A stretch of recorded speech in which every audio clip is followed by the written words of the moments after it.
எல்லாருக்குமே வணக்கம் ஆக்சுவலாக and happy new year. So நான் ஓஷோ வெங்கர் இந்த படத்துக்கு மியூசிக் பண்ணியிருக்கேன். இது என்னோட ஃபர்ஸ்ட் ஃபிலிம் இந்த தமிழில். அண்ட் இந்த படத்தில் ஒரு 6 பாட்டை வச்சு கம்போஸ் பண்ணி ஒரு லான்ச் எனக்கு கிடச்சிருக்கு. ஏன்னா இப்போ வந்து பாட்டே இல்லாமல் ஒரு படம் பண்ணுறாங்க. அந்த டைமில் வந்து இப்போ ஒரு 6 பாட்டு கொடுத்து இவ்வளோ பெரிய ஒரு கதையில் ஒரு ஸ்பேஸ் ஒன்று க்ரியேட் பண்ணி எல்லா விதமான கட் பண்ணா சாங் அந்த மாதிரி இல்லாமல் ஒரு கதையோட ட்ராவல் பண்ணுற ஒரு மியூசிக் டைரக்டராக என்னை லான்ச் பண்ணுறதுக்கு வந்து ஃபஸ்ட்டு அருண் பிரதருக்கு தான் நான் வந்து தேங்க்ஸ் சொல்லணும். அண்ட் அருண் பிரதர் எப்படின்னா ஒரு 2 o'clock வரைக்கும் நைட் ஒர்க் பண்ணிவிட்டு மறுநாள் ஒரு ஃப்ளோவில் ஒரு 9 o'clock வாங்க பிரதர் அப்படின்னு சொன்னால் 8:55 வந்து பெல் அடிப்பார். அந்த மாதிரி டைமிங்கில் அவ்வளோ ஸ்ட்ராங்காக இருக்கார். அப்போ தான் சொல்கிறாரு, இல்லை எங்கள் சார் வந்து அப்படி தான் டைமிங்னா காப்பாற்றணும் அப்படின்றாரு. ஸோ அதுவே வந்து ஒரு பெரிய ஒரு இதுவாக இருந்தது. Thank you so much brother. இப்படி ஒரு ரைட்டிங் பண்ணிவிட்டு அதில் ஒரு பாட்டாக இருந்ததே ரொம்ப சந்தோஷம் பிரதர். அண்ட் லாஸ்ட்லி அவங்க வந்து ஒரு பிக் பாஸ் குயின்னே சொல்லலாம். அண்ட் எனக்கு அவங்க ஒரு லக்கி சாம். ஏன்னா 2022 வந்து ஒரு பேபி நீ சுகர்னு சொல்லிட்டு ஒரு இண்டிபெண்டன்ட் ட்ராக் பண்ணியிருந்தோம். அது வந்து ஒரு பிளாக் பஸ்டரான சென்சேஷன் சாங்கு. ஸோ அதை பண்ணும்போதும் அதில் அவங்களோட இருந்தேன். இப்போ என்னோட ஃபர்ஸ்ட் மூவி அதுலேயும் அவங்க ஆக்ட்ரஸாக இருக்காங்கன்னு போது அது ரொம்ப ஒரு டீமாக ரொம்ப சந்தோஷமாக இருந்தது. அண்ட்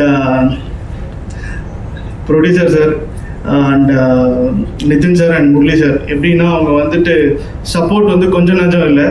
டே ஸ்டார்ட் 1ல இருந்து இந்த டேட் வரைக்கும் ஒரு மோர் தேன் ஒரு 200 பீப்புள், ஒரு 200 மியூசிஷியன்ஸ் வந்து இந்த படத்தில் ஒர்க் பண்ணியிருக்காங்க. ஒரு டெபியூக்கு வந்து இவ்வளோ பெரிய ஸ்கோப் கொடுத்து இவ்வளோ பெரிய ஒரு சப்போர்ட் பண்ணி எந்த விஷயம் கேட்டாலும் சரி, சார் பிரதர் சார் இந்த மாதிரி ஒரு பாம்பேயில் ஒரு சிங்கர் ரெக்கார்ட் பண்ணணும், ஸ்ட்ரிங்ஸ் பண்ணணும், லைவ் பண்ணணும், அந்த மாதிரி எது கேட்டாலுமே உங்களுக்கு ஓகே ஓஷோ நீங்கள் பண்ணுங்க ஓஷோ, நான் உங்களுக்கு சப்போர்ட் பண்ண நாங்கள் இருக்கோம் அப்படின்ற மாதிரி ஒரு பின்னாடி இருந்து ஒரு பேக் போனால் ஒரு ஃபாதர்லி ஃபிகர் அந்த மாதிரி நீங்கள் ஒரு கைடன்ஸில் ஒரு மென்டராக இருக்கார். Thank you so much sir, Murali sir and Nitin sir. And Haribhaskar Haribhaskar அவர் எப்படின்னா நானும் அவரும் ஒரு 10 years ஆஃப் ஜேர்னி இருக்குது. லைக் இப்போ ஸ்டார்ட் பண்ணது வந்து ஒரு யூடியூப்லேருந்து ஒரு சினிமான்றது வந்து ஒரு சின்ன ஸ்கேலாக நினச்சிக்கிறாங்க. லைக் அந்த டிரான்சாக்ஷன் ஒரு 2 வருஷம் வீடியோ பண்ண ஒரு ஃபேம் வரும், நெக்ஸ்ட் ஒரு படம் பண்ணலாம். அது அப்படி இல்லை. இதில் இருந்து அவருடைய ஒரு 10,000 வீடியோ அவர் பண்ணியிருக்காரு. எனக்கு தெரியும் அவரோட ஹார்ட் ஒர்க் எப்படின்னா ஒரு சின்ன விஷயத்துல எல்லா டிபார்ட்மெண்ட்லையும் கேமராவில் இது என்ன இருக்குது, மியூசிக்கில் வந்து கம்போசிங்னா பிரதர் நீங்கள் எத்தனை மணிக்கு வேணால் வைங்க நான் வரேன் அப்படின்னு. சாங்ஸில் வந்து லிரிக்லோ சரி எல்லாம் அவ்வளோ இன்புட்டில் இருந்து ஒரு என்டர்டைனராக இருக்காரு. அது எல்லாருக்குமே தெரியும். இந்த படத்துக்கு அப்புறம் வந்து ஒரு பேக்ரவுண்ட் ஸ்கோர் பண்ணிட்டதுக்கப்புறம் நான் சொல்கிறேன், ஒரு எமோஷனல் கேரி ஓவர் பண்ணியிருக்காரு. அது எப்படின்னா ஒரு டைமில் நானும் இது நம்ம நண்பன் ஹரிபாஸ்கர் அப்படி பண்ணியிருக்கான் அப்படின்ற மாதிரி எனக்கு ஒரு ஃபீல் ஆயிடுச்சு. ஏன்னா அவ்வளோ ப்ரொஃபஷ்னலாக ஒரு சீனில் வந்து பார்த்தா வேற மாதிரி பண்ணியிருக்கீங்க. அப்படிப்பட்ட ஒரு ஆக்டிங் நான் உங்ககிட்ட எக்ஸ்பெக்ட் பண்ணல. ஸோ ரொம்ப ஷாக்கான ஒரு விஷயம். அண்ட் என்னோட அவரோட டீம் இப்போ வந்து என்னென்னா நிறைய நாள் வந்து ஒரு படம் பண்ணணும் அப்படின்றது ஒரு பெரிய ட்ரீமாக இருந்தது எங்கள் 2 பேருக்குமே. ஸோ அந்த ட்ரீம் வந்து இன்றைக்கி வந்து இவ்வளோ பேர் முன்னாடி வந்து நிற்குது. அப்படி காரணம்னா அது வந்து ப்ரொடியூசரும் சரி எல்லாருமே அவங்களோட கான்ட்ரிபியூஷன் வந்து டூ மேக்ஸ் கோர் அந்த மாதிரி பண்ணியிருக்காங்க. ஸோ இதில் வந்து இப்படி ஒரு படத்தில் நான் லான்ச் ஆகிறதுக்கு எனக்கு ரொம்ப சந்தோஷமாக இருக்குது. Thank you so much. ஜனவரி 24 படம் ரிலீஸ் ஆகுது, எல்லோரும் வந்து பாருங்கள். அண்ட் தேங்க்யூ அஞ்சனாஜி, எல்லாம் பயங்கரமாக இன்ட்ரோ கொடுத்தீங்க. Thank you so much sir. எல்லாருக்கும் வணக்கம். தேங்க்யூ. ரொம்ப சந்தோஷமா இருக்கு. ஒரு லாங் ஜேர்னிக்கு அப்புறம் இப்படி ஒரு ஸ்டேஜ், ஏன்னா இதோட ஃபர்ஸ்ட் மேடை. ஸோ அதுவே ரொம்ப சந்தோஷமான ஒரு மூமெண்ட். ஆக்சுவலாக 12th படிக்கும்போது எங்கள் வீட்டு பக்கத்தில், தஞ்சாவூரில் எங்கள் வீட்டு பக்கத்தில் பாலா சாரோட தாரத்தப்பட்ட ஷூட்டிங் நடந்துட்டு இருந்துச்சு. நான் அது வரைக்கும் ஷூட்டிங்லாம் பார்த்ததே இல்லை. அது வரைக்கும் டேரக்டர் ஆகணும் அப்படிலாம் எதுவும் இருந்ததுலாம் இல்லை. எங்கள் வீட்டில் வந்துட்டு நான் அவ்வளோ நல்லாலாம் படிக்க மாட்டேன். ஆனால் எங்கள் அப்பா வந்து ஸ்டேட் ஃபர்ஸ்ட் எடுக்க போகிறான்னு ஊர் பூரா சொல்லிட்டு இருந்தாரு.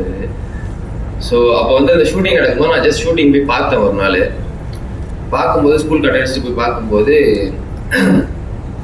அந்த செட்டே ஒரு மாதிரி எப்படி சொல்றது, அந்த ஷூட்டிங் வேடிக்கை பார்க்க நின்னவங்களே வந்துட்டு அவ்வளோ பேர் நின்னாங்க. ஸோ அங்கே வந்துட்டு பாலா சரி அந்த செட்டே ஒரு மாதிரி எப்படி சொல்றது, நம்ம படம் சக்ஸஸ் இதெல்லாம் தாண்டி ஒரு ஷூட்டிங் ஸ்பாட்டுங்கிறது எனக்கு அவ்வளோ ஒரு ரொம்ப பெரிய ஒரு விஷயமா தெரிஞ்சு அந்த இடத்துல. ஸோ ஒரு 3 நாள் வந்துட்டு எனக்கு அந்த ஷூட்டிங் பார்த்ததுலேருந்து தூக்கமே இல்லை. என்னடா இவ்வளோ பெருசாக இருக்குது, இவ்வளோ பயங்கரமாக பண்ணுறாங்க, இவ்வளோ பேர் இன்னும் வேடிக்கை பார்க்குறாங்க நம்மள. ஸோ வந்து ஒரு 3 நாள் எனக்கு தூக்கமே இல்லை. ஸோ அப்போ வந்துட்டு என்ன பண்ணேன், கோனார் தமிழர் இருக்கும்ல கைடு, அதில் வந்துட்டு ஃப்ரண்ட்டில் வந்துட்டு பேர் எழுதிருந்துச்சு. நார்மலாக பேர் எழுதியிருப்போம், அந்த மாதிரி பேர் எழுதிருந்துச்சு. ஸோ அதில் வந்துட்டு அதுக்கு மேலே வந்துட்டு எழுத்து இயக்கம் அப்படின்னு சொல்லிட்டு அன்றைக்கி ஒரு போட்டேன் அந்த கோனார் தமிழரையில். ஸோ வந்துட்டு அதுலேருந்து ஒரு 10 வருஷத்தில் இப்போ இந்த மேடையில் நிற்கிறது ரொம்பவே ஒரு சந்தோஷமான மேட்டராக இருக்குது. நெக்ஸ்ட் வந்துட்டு அப்படியே சென்னைக்கு வந்தேன் 2016 காலேஜ் இன்ஜினியரிங் ஜாயின் பண்ணேன். ஸோ என் ஃபோக்கஸ் ஃபுல்லாகவே வந்து டைரக்ஷன் தான். பட் எங்கள் வீட்டில் வந்து இன்ஜினியரிங் படிக்கணும் அப்படின்ற ஒரு கட்டாயம். ஸோ அதனால் வந்து இன்ஜினியரிங் ஜாயின் பண்ணேன். என்னதான் இன்ஜினியரிங் ஜாயின் பண்ணாலும் ஃபுல் ஃபோக்கஸ் வந்துட்டு ஷார்ட் ஃபிலிம்ஸ் எடுக்கிறது, ஸ்கிரிப்ட் எழுதுறது. ஸோ அதிலே தான் இருந்துச்சு.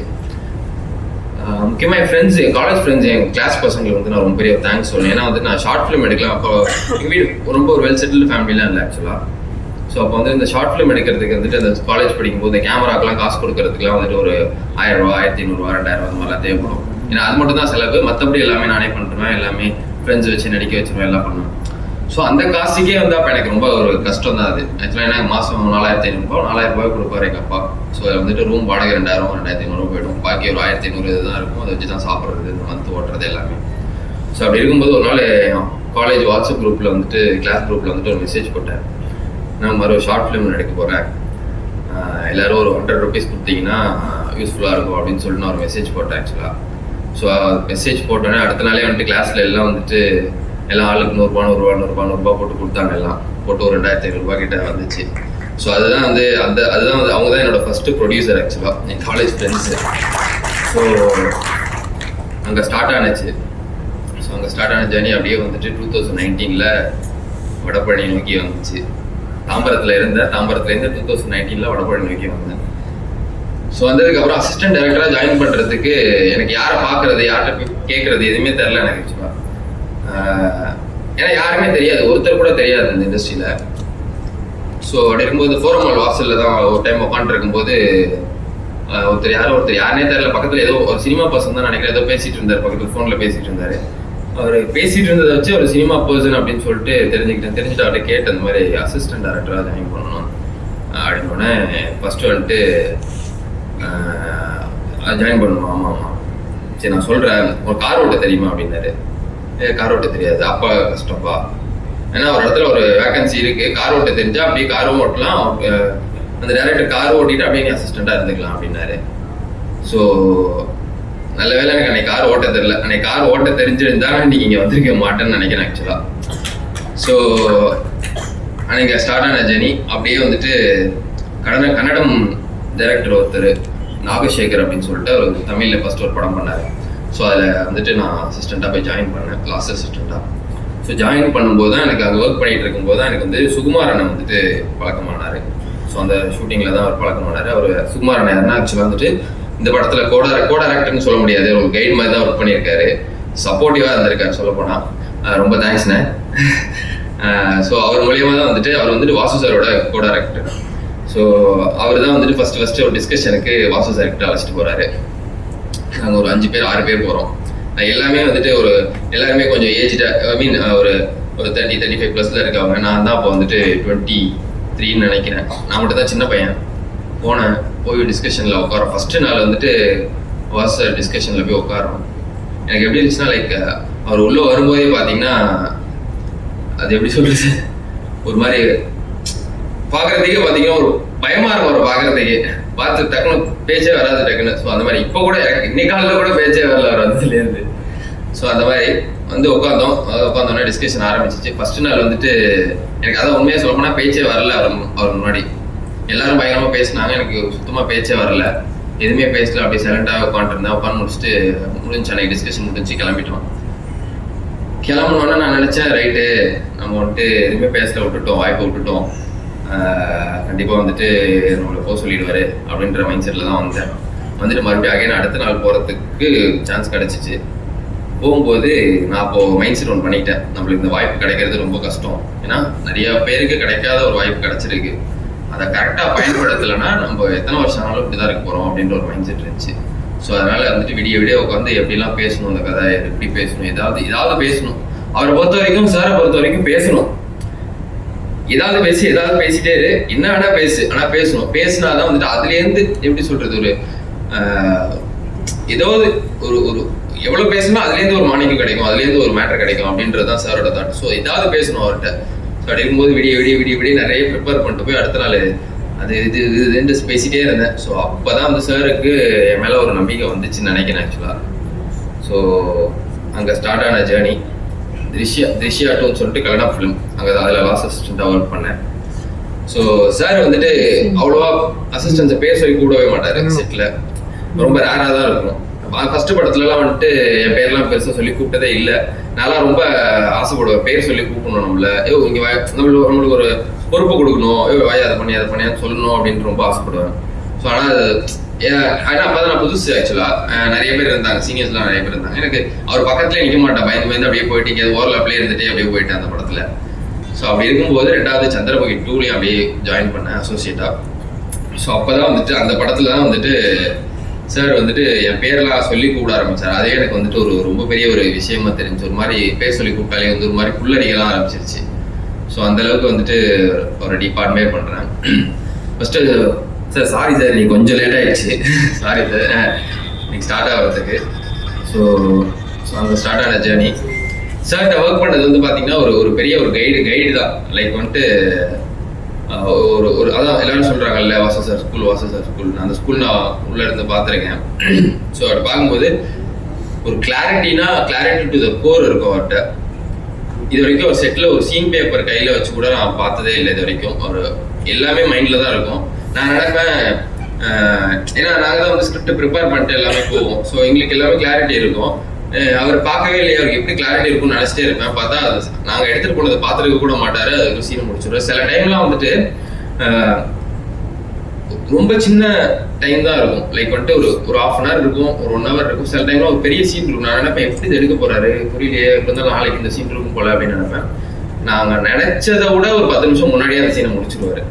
ஸோ அந்த அளவுக்கு ஒரு கிளாரிட்டியான ஒரு பர்சன் தான் சார். ஸோ அந்த அவர்கிட்டேருந்து வந்துட்டு நாங்கள் இதுக்குள்ளே வந்தது வந்து ரொம்ப பெரிய விஷயமா ஃபீல் பண்ணுறேன். அண்ட் ஸோ ரொம்ப தேங்க்யூ சார். ஃபஸ்ட் எனக்கு ஒரு ஆப்பர்ச்சுனிட்டி கொடுத்ததுக்கு, அசிஸ்டண்டாக ஒர்க் பண்ணுறதுக்கு ரொம்ப thank you sir. And come to mister house keeping.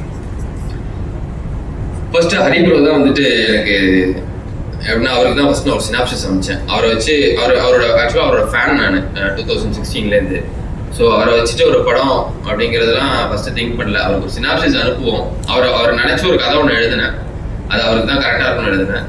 So எழுதி சினாப்சிஸ் அவருக்கு தான் ஃபர்ஸ்ட் அனுப்புனேன். அனுப்பி பார்ப்போம் ஏதாவது நடக்குதா அப்படின்னு சொல்லிட்டு. ஸோ அனுப்பினோடனே ஒரு 1 year கழிச்சு அந்த சினாப்சிஸுக்கு எனக்கு ரிப்ளை வந்துச்சு. ஐ மீன் அது வரைக்கும் அவர் கொஞ்சம் ஹெல்டப்பாக இருந்தார். ஸோ 1 year கழிச்சு அந்த சினாப்சிஸுக்கு எனக்கு ஒரு ரிப்ளை வந்துச்சு, இந்த மாதிரி நல்லா இருக்கு, அதை மீட் பண்ணலாம் அப்படின்னு சொல்லி. ஸோ அங்கே மீட் பண்ணேன் ஹரிப்ரோ. ஸோ மீட் பண்ணி அங்கே ஸ்டார்ட் ஆனது. ஸோ ஸ்டார்ட் ஆனது ஹரிப்ரோ மூலயமா தேனாலால் ஃபிலிம்ஸ், முரளி சார். ஃபஸ்ட்டு கதை சொல்ல போகிறேன் முரளி சார்கிட்ட. நானும் அவங்க ஹரியும் தான் போகிறோம். ஒரு ரூமில், அவங்க வீட்டில் வந்துட்டு ஒரு ரூமில் கதை சொல்கிறேன். நான் வந்துட்டு பயங்கரமாக வந்துட்டு எப்படி சொல்கிறதுன்னா, ஆப்போசிட்டில் இருக்கவங்க நல்லா ரியாக்ட் பண்ணால் பயங்கரமாக சொல்லுவேன். அங்கே ரியாக்ஷனே இல்லை அப்படின்னா டொங்கின்னு போயிடும், எது வாயை திறக்கவே முடியாது, அந்த மாதிரி ஆகிடும். ஸோ நான் ஃபஸ்ட்டு போய்ட்டு முரளி சார்கிட்ட நல்லா கதை சொல்லும்போது ஃபஸ்ட்டு நான் பிரைட்டாக தான் ஆரம்பித்தேன். சார் வந்துட்டு எப்படின்னா, எவ்வளோ பெரிய விஷயமா இருந்தாலும் பெருசாக ரியாக்ட் பண்ண மாட்டார். அவர் ஃபேஸ் ஒரு ரியாக்ஷன் தான் இருக்கும், அது என்ன ரியாக்ஷன் நம்மளுக்கே தெரியாது ஆக்சுவலாக. ஸோ அப்படி ஸ்டார்ட் ஆனிச்சு. நான் கதை சொல்லிக்கிட்டே இருக்கேன், அவர் அப்படியே உட்காந்துருக்கேன். நான் காமெடின்னு நினச்சி நானே நிறைய காமெடியாக சொல்லிகிட்டே இருக்கேன். அவர்கிட்ட சிரிச்சு அப்படியே சைலண்டாகவே இருக்காரு. நான் ஒரு நிமிஷம் யோசிக்கிறேன், நம்ம கரெக்டாக சொல்கிறோமா இல்லை நம்மளே குழப்புறோமா அப்படின்னு சொல்லிட்டு. ஒரு டைம்ல எனக்கு எப்படா கதையை முடிப்போம் அப்படின்ற மாதிரி ஆயிடுச்சு அப்படி சொல்லும்போது. ஸோ நான் நினச்சேன் ரைட்டு வெளியே வந்துட்டு முடிஞ்சிருச்சு. எப்படி வாசு சார்ட்டு ஃபஸ்ட்டு வரும்போது எனக்கு ஒன்றுமே பேசல. ஸோ வந்துட்டு அடுத்த நாள் கண்டிப்பாக நம்மளுக்கு எதுவுமே கிடைக்காது, வாய்ப்பு கிடைக்காதுன்னு நினச்சிட்டு வந்தோம். அதே மைண்ட் செட்டோட தான் முரளி சார்ட்ட கதை சொல்லிட்டு வெளில வந்தேன். வெளில வந்தோடனே வந்துட்டு ஃபஸ்ட்டு அந்த ஒரு 2 minutes 5 minutes இருக்கும்னு நினைக்கிறேன். லைக் ஸோ அந்த 5 minutesலேயே வந்துட்டு அவரோட கால் வந்துட்டு நம்ம பண்ணலாம் அப்படின்ற கால் வந்துருச்சு. ஸோ அப்போ தான் எனக்கு தெரிஞ்சிச்சு அவர் வந்து கதை பிடிக்காமையோ இது எல்லாமே ஒரு ரியாக்ஷன் கொடுக்கல. அவர் ரியாக்ஷனே அவ்வளோதான் ரியாக்ட் பண்ணுவார் அப்படின்னு அவர் எனக்கு தெரிஞ்சு அப்போதான் தெரிஞ்சு. ஸோ ஃபர்ஸ்ட் ஆஃப் ஆல் ரொம்ப தேங்க்யூ சார். ஒரு ப்ரெஷர் நம்பி இவ்வளோ பெரிய ஆப்பர்ச்சுனிட்டி கொடுத்ததுக்கு ரொம்ப பெரிய ஒரு தேங்க்யூ சார். ஸோ அடுத்து நிதின் சார், இந்த படத்தோட ஜாயின்ட் ப்ரொடியூசர். நிதின் சார் அப்படின்னா வந்துட்டு லைக் வந்துட்டு ஒரு நிறைய படத்துலலாம் பார்த்துருப்போம். ஒரு வில்ல வந்துட்டு ஃபாரின்ல இருப்பாரு. லைக் வந்துட்டு அவர் கடைசியில் கிளைமேக்ஸ்ல தான் காட்டுவாங்க. அந்த மாதிரி தான் அது நிதின் சார். நான் வந்து ஃபர்ஸ்ட் வீடியோ காலில் தான் பார்த்தேன். ஸோ பார்த்தோன்னே சார் வந்துட்டு ஃபர்ஸ்ட் கதை சொல்றது. சார் வந்துட்டு தமிழ் தெரியாது சாருக்கு. ஸோ வந்துட்டு நான் கதை கேட்கறதுக்காக அவங்க ஃப்ரெண்ட்ஸ் யாரோ 2-3 பேர் வந்துட்டு ஜூம் காலில் வந்தாங்க. ஸோ அப்பதான் கதை சொன்னேன். ஆக்சுவலாக நானும் ஜூம் காலில் வந்துட்டேன். சாருக்கு நான் தான் டேரக்டர் தெரியல. நானும் வந்துட்டு கதை கேட்க வந்து நினைச்சிட்டு ரொம்ப நேரமா வீடியோ ஆன்லயே இருக்கு, யாருமே பேசல, வெயிட் பண்ணிட்டே இருக்காரு சார்.